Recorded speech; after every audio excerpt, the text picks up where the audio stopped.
toxins and heavy metal exposures create chronic stress and inflammation, and what would you do to detox? So let's see, who's asking that question? Go up just a little bit on that side. So that's Stan is asking that question. Thanks for your question, Stan. The answer to your question is yes. Toxins, including heavy metals, do create chronic inflammation and can drive up your stress hormone levels. Now, should you detox from heavy metal? Yes, you should if you've got confirmation that they're there. Now, some people just, go and do detoxification, meaning they'll buy a detox kit and they'll start doing all kinds of detoxes without ever having like some type of evidence or proof that that's what is needed to be done. I'm not a big fan of that. A lot of doctors, you'll hear this from internet doctors a lot of times, and a lot of the internet doctors you'll hear it from don't actually practice. But they'll tell you that everybody has this problem or everybody has that problem, no matter who you are. And that's just not true, at least not in my experience of 20 years of practice. So as it relates to any kind of detoxification protocol, you want to have a protocol that matches what your needs are, because detoxification protocols don't come without cost. And if you haven't alleviated the toxin itself, for example, let's say you have a lead toxicity issue, but you're still being exposed to lead, then doing a lead detox is a complete waste of time and waste of money and could potentially hurt you more than it might help you. So it's always important when you're talking about a detox, so step one of any detox is to remove the toxin from your environment so that you're no longer being exposed to it. And that means we're talking about environmental toxins. So if you've got mercury fillings in your mouth or silver amalgams in your mouth and your doctor's identified that you have a mercury problem, you don't do a detox unless you first get your amalgams removed. Otherwise, you're just going to retoxify yourself repetitively, and doing a detox when you're still being exposed really, again, doesn't really help. Lynn wants to know, does chronic stress affect the thyroid? In a very big way. If you remember, and Lynn, what might be helpful for you is go back and review. And actually, we're going to be talking about thyroid this month. I've got a special show planned. This is Thyroid Awareness Month, and I've got a special show planned this month on the thyroid. But I've talked a number of times, if you go back into our archives, on the nutritional components of thyroid, and that might be very helpful for you to get a jump start. What do I think of the government recommended height weight charts? Are BMI more accurate? So that's a great question, Jane. I think that a height weight recommendation chart, especially if we're talking like for kids at certain ages as they're growing, I think it's a good idea to have a general idea of where somebody might want to be. I think it's a bad idea, though, as a parent, to base whether or not your child needs hormone therapy or is sick based on government charts, because some kids are smaller than others. And we're seeing that kids today are much bigger than they were even 40 or 50 years ago because of the mass hormones in the food and the mass hormone exposures through environmental toxins, pollutants, plastics, and other things. So we're seeing bigger kids. I mean, you go back 100 years, just look at the size of a chair. It was a lot smaller because people were smaller. But beyond that, we're seeing high levels of obesity. We've got about a 50 to 60% rate in just this country alone for obesity. So the height weight charts, maybe the height chart might play a role. But again, the height charts have been affected by hormone exposures. The weight charts have been exposed or have been affected by aggressively high carbohydrate diets. And so what we have these new charts that have come out that, comparatively speaking, if your child is eating healthy, not being exposed to hormones, not overweight, that you might be told by a pediatrician that your child is underweight and under height for their peers. And that might lead that doctor making a recommendation of a growth hormone or some other type of drug, which that's why I don't like these charts. It's good to have a general idea, but if your charts are based on people that are being exposed to things that kind of skew the norm, then what are we really looking at these charts for? So I agree that charts might be a good idea to track, but I also agree that we should have a normal population or a relatively healthy population by which we could base these charts on, and today we just don't have that. We have kind of a skewed norm. What we're calling normal is overweight. What we're calling normal is overhormone. So hopefully that helps answer your question. If a person is a shift worker and shifts alternate between day shift and night shifts, what adjustments can they make? Wow, I love that question, Linda. I used to be a shift worker when I was in the military. I worked midnight shift. The best adjustment that you can make is when you're working shifts. So like if you're a nurse, where we really see a lot of shift workers, nurse and fire departments, where they work like a 3-day on, 4-day off schedule. So when you're in that 4-day off schedule, get back to regular sunshine and regular hours. When you're working the shift and you're sleeping during daylight hours, it's not a bad idea to use dark out shades or blackout shades in your home. And it's also not a bad idea to use a happy light for a small amount of period during the day. So for example, if you are awake all night, right, and there's a type of light that you can purchase. You can find these on Amazon. You can pick them up at a number of online carriers. And they're basically, they're not sun lamps. They don't produce vitamin D, but what they help your eyes do is they help your eyes make melatonin. So if you're working that shift and you're trying to get some of that, natural sun exposure that's going to help regulate your melatonin production, one of the best things you can do is you can use a happy light. And you want to get one. They're rated by LUX. LUX just stands for illuminations. So get one that has a minimum of 10,000 LUX. So when you're looking to purchase a light, 10,000 LUX is, again, it's oftentimes referred to as a happy light. And use that. If you're shift working, let's say you're waking up, use that within about 2 hours of waking for about 10 to 20 minutes and get that 10,000 lux on those days where you're working shift work. And that should help to a certain extent keep you somewhat normal or regulated. So those things can be done. What brand is the best for vitamin D? And I am low, my doctor. So Monica wants to know what brand of vitamin D I recommend. I'm going to recommend, depending if you're on a gluten-free diet, the best brand is from Gluten-Free Society. It's actually the Dr. Osborne line. We have several different types of vitamin D. So depending on your needs. So we have what are called emulsified versions of vitamin D. I have a product called Liquid D3, and I have another one called Gluten-Free D.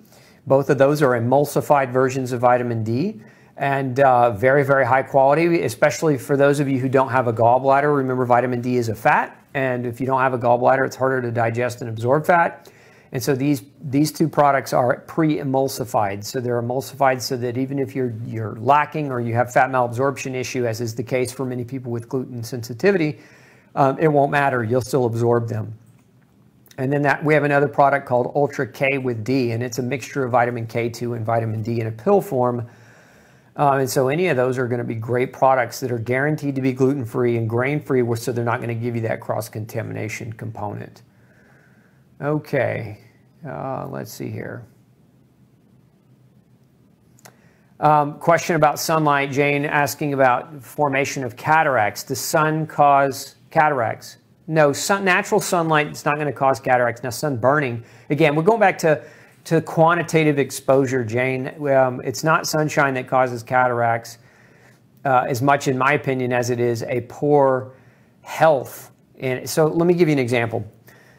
Where do we see cataracts develop? We see cataracts develop in people who have low antioxidant status, smokers, okay, diabetics, people with heart disease, people taking multiple medications. Why? Because these things cause malnutrition. Okay, medicines cause drug-induced nutritional deficiencies. Diabetes causes an overutilization of nutrients and leads to nutritional deficiency. And so what you have is you have a person whose antioxidant status is poor. And so then when you expose somebody with low antioxidant status to sunshine, what is sunshine? It's a natural form of radiation that our body needs and thrives on. But if we have poor antioxidant function, we're going to be more susceptible to that damage. So a person in poor health that gets sunshine might be more susceptible to the development of cataracts, but not because of the sunshine, but because their health is poor, because their diet is poor, because they've got behaviors that suppress their antioxidant status overall. So don't get into that, again, don't get into that fear of the sun. If you're taking care of your antioxidants, if you're taking care of your health, sunshine is no great threat to you in terms of eye diseases like cataracts or even of cancers. Should you, let's see, Shinquillo, should you avoid fermented foods when detoxifying mold? Also, is it helpful to take probiotics or should you avoid them? If you're detoxifying mold from the environment, you don't have to avoid fermented food. Again, that's if you're detoxifying mold from the environment. So like if you live in a house that had water damage and mold was growing, You don't need to worry about avoiding fermented food. Now, if you're detoxifying from mold that's growing inside of you, like if you've got chronic yeast infection, remember yeast and mold are the same thing, only the difference is generally mold is referred to what's growing outside of your body, yeast is what's referred to what's growing inside of your body.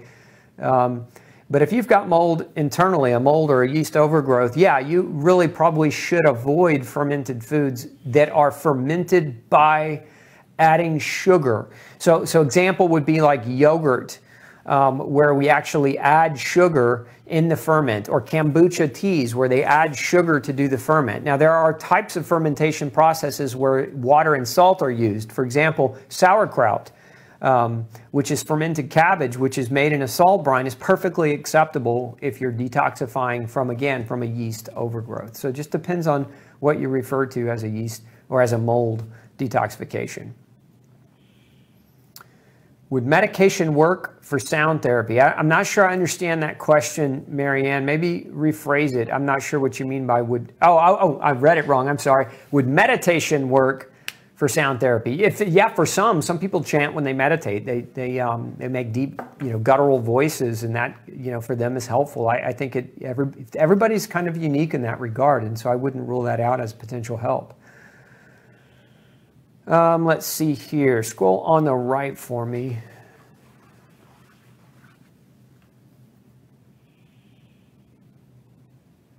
Okay, here we go. Let's see.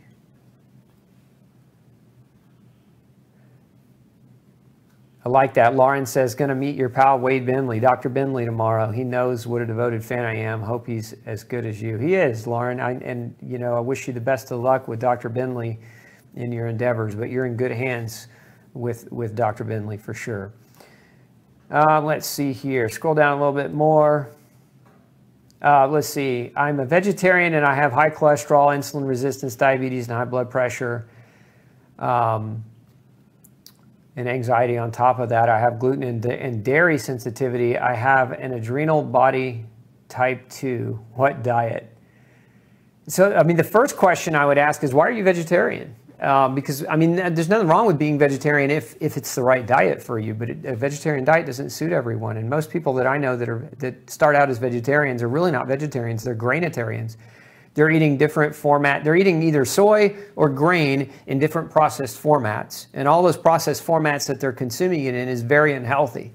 So if you're struggling with insulin resistance and diabetes and high blood pressure, I would encourage you to think about that first. And if you're talking about just a diet in general, I'd recommend starting with no grain, no pain. You'll go far and you'll do well on that diet.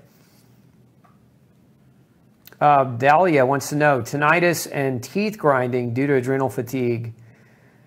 Not necessarily due to adrenal fatigue. More specifically, teeth grinding, also known as bruxism, is oftentimes a magnesium deficiency or an electrolyte deficiency. Teeth grinding is actually a form of muscular tension or spasm. So when you look at all the different things or components that we know can cause muscle spasm, again, your masseters, which are these big muscles in your jaw, are what are responsible for clenching that. And so magnesium deficiency, calcium deficiency, potassium deficiency, sodium chloride, salt deficiency, all potential common triggers for that tightening that's going to lead to teeth grinding. As far as tinnitus, no, not so much. In my experience, not a symptom of adrenal fatigue. More specifically, tinnitus is oftentimes caused either by repetitive sound damage to the ear.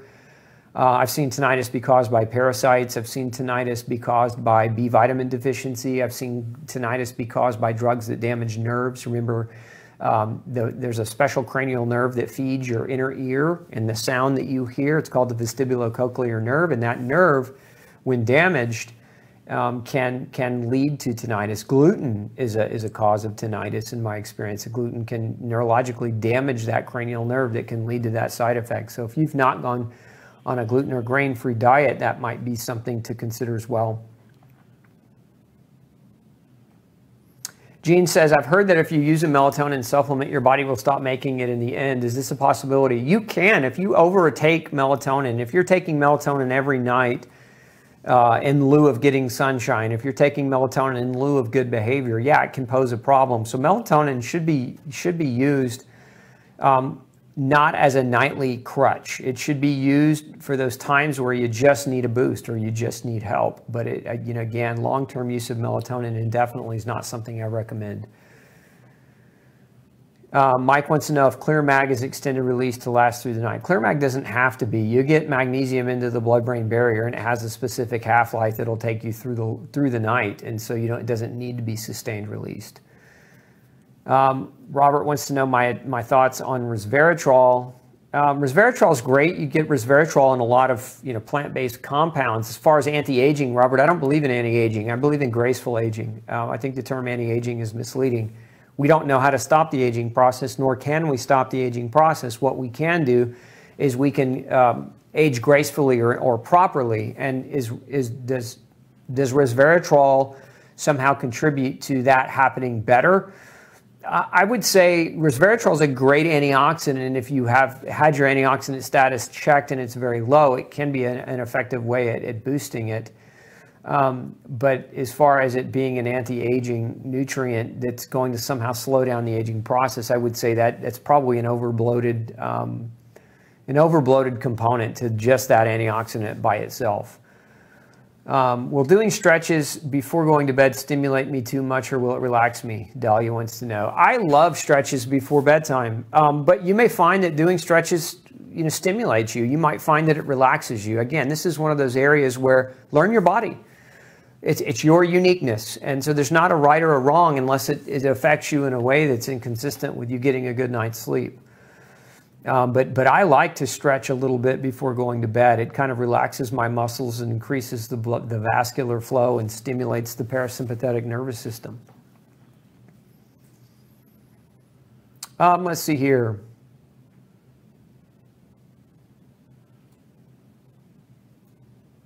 Yeah, so a comment on delayed release pills containing BPA, not in my nutritional store. You'll never get that in any of my products. Let's see, can acid reflux cause heart palpitations? A little off topic, but simply put, it's not typically acid reflux that causes heart palpitations. I'm going to give you an example of something that can cause both, Jake. Gluten sensitivity can cause acid reflux, but it can also cause heart palpitations. And sometimes those two symptoms are there at the same time, and so people equate them with each other, and they can have the same underlying cause, but acid reflux in and of itself not necessarily causing heart palpitations. Now, acid reflux can be a symptom of, again, this depends on how you're viewing acid reflux, because a lot of people think that acid reflux, the symptoms of acid reflux is too much acid, and it actually could be not enough acid. And so when you're not making enough stomach acid, one of the things that happens is you don't get the magnesium and the calcium from the food that you eat. Calcium and magnesium deficiencies can lead to heart palpitations. So again, the question that you asked, there's a lot of overlap and a lot of interconnection between things, but as a general rule, acid reflux by itself is not the cause of heart palpitations in my experience.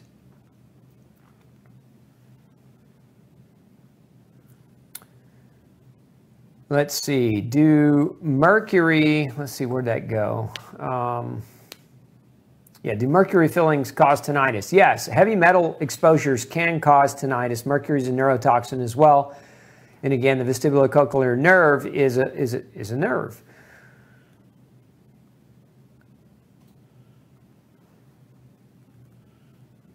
Okay, can almond flour cause inflammation? If you're allergic to it, it absolutely can, TC. The other thing to consider with aggressive almond flour use, a lot of people use almond flour in large quantities. They're drinking almond milk in large quantities. They've switched to almond butter, and so their life has just turned into a big almond fest.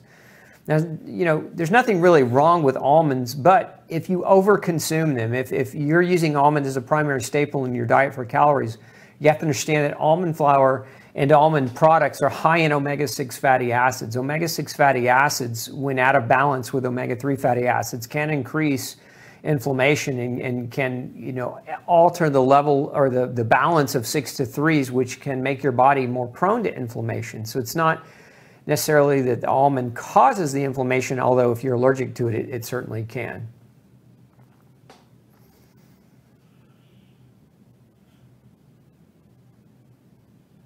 As far as being gluten-free for 6 weeks and still struggling with inflammation in the knees, look, 6 weeks isn't long enough. It takes a solid 2 months, 8 weeks at least, just to get the gluten out of the system. You know, beyond that, can you use things like turmeric? Yeah, we have a formulation called ultra turmeric. But probably one of the best combinations in my experience to support that inflammatory component is when you mix vitamin C, we have something called detox C, and quercetin. And for that, we have something called ultra Q. When you combine about 5 grams of C with about 4 grams of quercetin. Now, these are mega doses, right? It's safe to do, by the way, very safe to do. You get a very, very strong effect. As a matter of fact, when you combine these two things, they'll support that healthy inflammatory response in the same area that steroids' mechanism of action works, which is one of the reasons why I like combining vitamin C and quercetin. Is one of my favorite things to do when somebody's changing their diet and just looking for some support nutritional supplementally. Okay. Can melatonin supplement give you a very dry mouth? It's plausible, Lynn, but it's not a really common thing that I see. Let's scroll down on the left-hand side.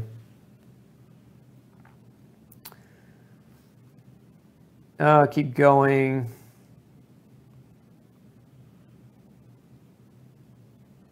Go back up. Okay, right there.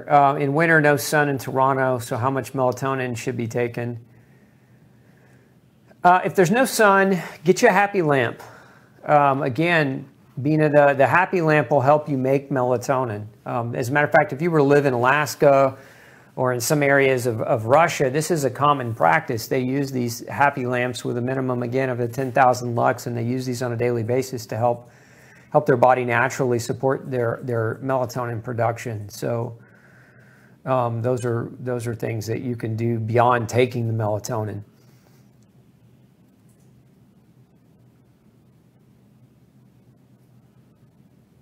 Nicole says, how do you keep weight on you? Husband and I have lost so much weight on no grain. If we add weight-bearing exercise, we're going to blow away. Laugh out loud. No, not really, Nicole. I understand your concern, though, certainly. When you add weight-bearing exercise, what you're really doing is you're actually gaining weight because you're building lean mass. When you build lean mass, it has a higher density than fat tissue, so you'll actually be putting weight on. You'll also be stimulating bone density, which has weight in it as well. Think about your exercise when you're doing your exercise. A lot of people work out way too long. They don't, some people go to the gym for an hour, hour and a half. You don't need that much time in the gym.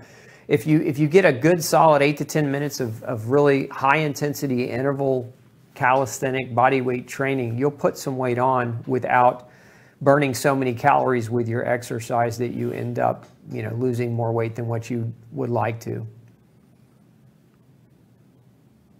Donna wants to know if a vitamin D lamp is useful.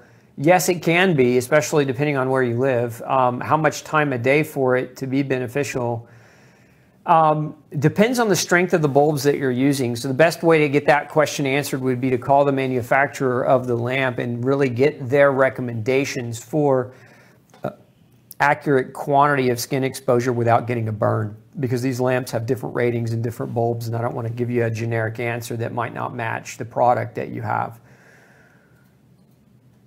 Judy wants to know if I have a recommendation for vitamin D supplementation, for oral vitamin D supplementation. Yeah, I mean, generally, Judy, if your vitamin D levels, if your doctor's measured them and they're under 50, if they're between 30 and 50, I really recommend about 8,000 units a day, especially in the winter, just to get them to a 50 and to keep them over 50. If your levels are under 30, you really need about 10,000 units a day on a daily basis for several months to get that vitamin D level elevated to an ideal state in your bloodstream. So in that regard, just the supplement, just depending on the dose and the quantity that's in the supplement that you're taking. But again, those are different kind of baseline places to start. Okay. Man, I just realized we went over 21 minutes tonight, and so just like I'm telling you guys, I got to go home and go to bed. It's getting past my bedtime. No, not really, but it's getting close. So we got to wrap it up. Hey, look, thanks for spending Monday evening with me. Make sure if you are new to the show, go over to glutenfreesociety.org. Make sure you sign up for our newsletter. That's how we're going to send you reminders when we do these live events, these free educational classes for you. The other thing I want you to make sure that you keep your eyes and ears open for is coming this month. We're actually launching a 14-hour masterclass on going gluten-free. It's the most advanced class that's ever been created. I can guarantee you that, and it's going to be free. So keep your eyes open for that. That's going to come via email. Again, if you're not subscribed to my email list, go over to glutenfreesociety.org. Make sure you sign up in that column that reads the world's #1 gluten-free newsletter. We'll send you a bunch of freebies and educational material as well when you sign up. So make sure that you're signed up on our list. It's the one way I can predict that I can communicate with you without being censored. As you know, we've been censored a number of times this year by the technocracy and the powers that be, who don't want you to receive healthy information. They want you to be sick. They want you to be dependent on medications. They want you to take your medicine and eat bad food and not have the knowledge or the empowerment to make meaningful change in your health. And that's the opposite of what I want for you. So if you want to continue to hear from me, make sure you're on my email list, because that's the one way I can make sure I'm getting you the information. Again, thanks for spending your Monday night with me. We'll see you next week, same time, 6 p.m. Central Standard, for another episode of Pick Dr. Osborne's Brain. Have a great week and Happy New Year. Hey, if you've got a functional medicine or health question that you'd like me to answer for you, make sure you send me an email, glutenology@gmail.com, and we'll do our best to create a video answer just for you. Have a great day.